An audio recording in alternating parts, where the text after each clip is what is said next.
The Super Bowl. It is the pinnacle of achievement in American sports. Each year, the teams in every division fight for the honor to represent their conference in the Super Bowl.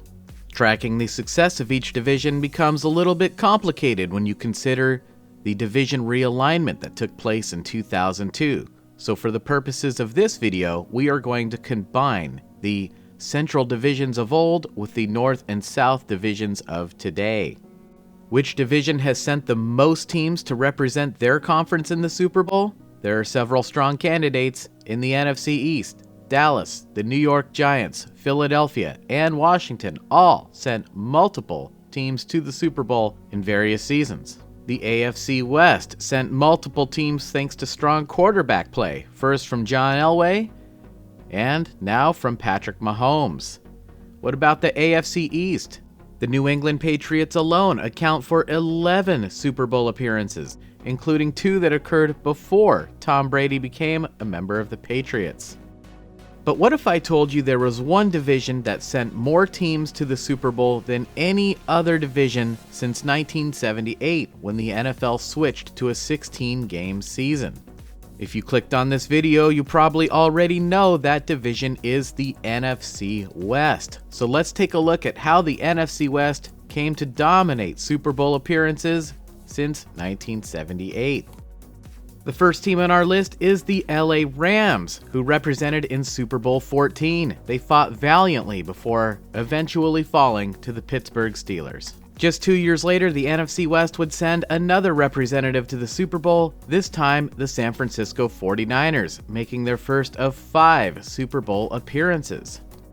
3 short years later, the Niners would be back at it again, this time facing Dan Marino and the Miami Dolphins. Marino lit up the stat sheet with 48 touchdown passes that year, but on this day, it was the Niner offense that carried the day. Came to see an offense and the wrong one showed up. After the 1988 season, once again it was the 49ers, marking the NFC West's 4th Super Bowl appearance in 10 years. Not a bad record, but this game was close until the very end. Weiss has just set a Super Bowl record with 12 catches. He's in motion. Montana, touchdown, John Taylor! The very next season, the 49ers were back again en route to their 4th Super Bowl victory in the decade. Joe Montana threw 5 touchdown passes in that game, but 4 years later, that number would be eclipsed when the NFC West, making its 6th Super Bowl appearance, was accompanied by Steve Young's 6 touchdown passes in the game. Someone take the monkey off my back, please! 4 years later, it was the Atlanta Falcons in the Super Bowl. Yes, the Falcons were once a member of the NFC West, and they were coached by Dan Reeves, who threw a touchdown in the Ice Bowl. Unfortunately, Reeves and the Falcons would fall to Mike Shanahan and the John Elway-led Denver Broncos. But fear not, NFC West fans, because the very next season they were back at it again, and it was the Rams, this time hailing from St. Louis, en route to a classic Super Bowl victory. It is caught by Dyson. Can he get in? No, he cannot. The longest yard. Heartbreak for the Titans, and just 2 years later, the Rams would be back at it again, but this time they would be on the other side of the heartbreak as a young kid named Tom Brady changed the way the game is played. You know, I don't agree with what the Patriots are doing right here. I'll tell you, what Tom Brady just did gives me goosebumps. 4 years later, it would be the Seattle Seahawks making their first Super Bowl appearance and the 10th for the NFC West in just 27 years. Not a bad number, even when there were only 3 divisions in football. And look at this, we have moved into the high-definition era. But the good feelings surrounding this game would be overshadowed by one potentially game-changing officiating call. Let the quarterback make the play for you. And a reviewable play if Mike Holmgren's coaches upstairs tell him that they want this to be challenged.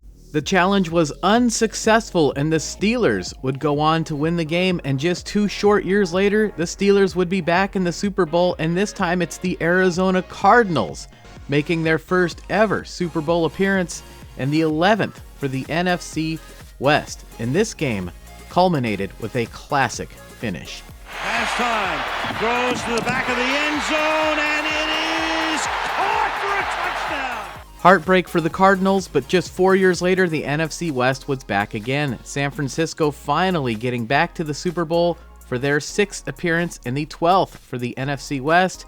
Baltimore built up a big lead before the lights-out defense showed up for the 49ers in the second half. Frank Gore had a strong game, but it was ultimately Baltimore that prevailed in this one.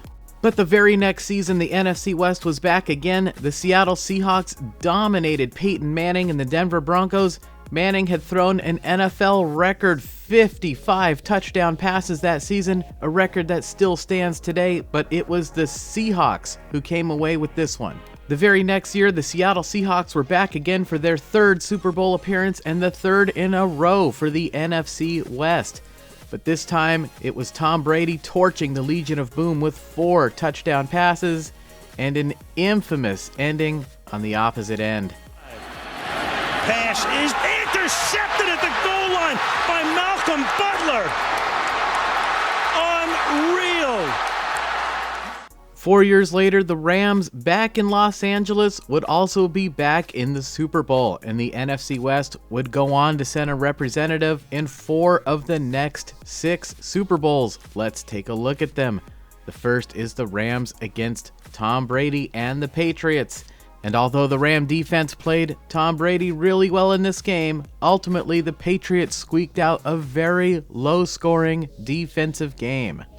The very next season, the West was back again, but the San Francisco 49ers, hindered somewhat by some questionable officiating, but also by questionable coaching decisions, would fall to the Kansas City Chiefs.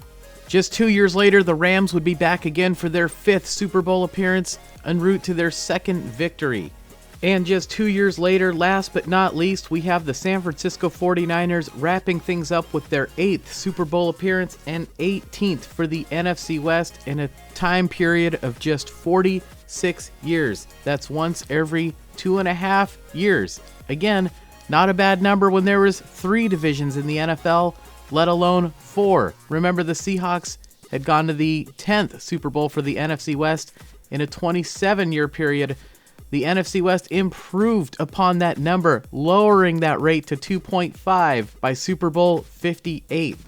Again, a game with some questionable officiating, but more questionable coaching by the 49ers.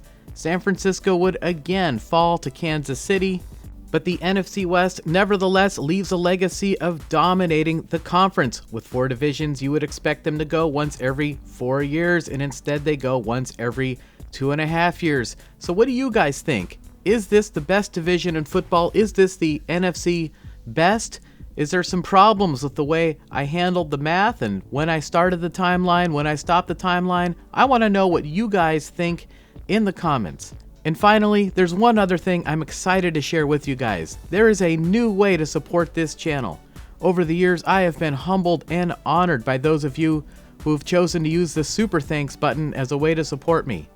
Well, the NFL is claiming a lot more of these videos nowadays, as is their right to do.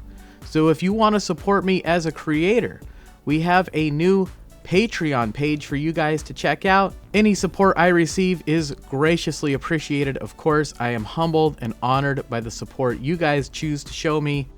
And I am looking forward to another great season of breaking down these games. The NFL season is starting soon. We are just 2 weeks away from preseason football.